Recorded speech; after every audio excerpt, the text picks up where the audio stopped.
இளம் தலைமுறையினருக்கும் ஒண்ணு நான் சொல்லணும்னு நினைக்கிறேன்.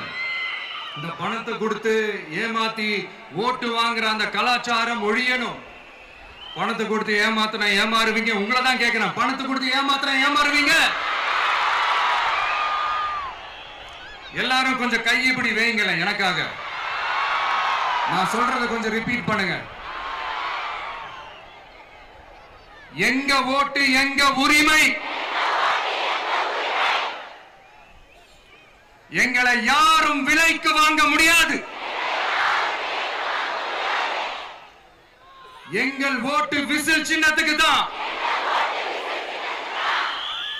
வேற யாரையும் நம்பி ஏமாற மாட்டோம். தேங்க்யூ. கேட்டுச்சா சார்?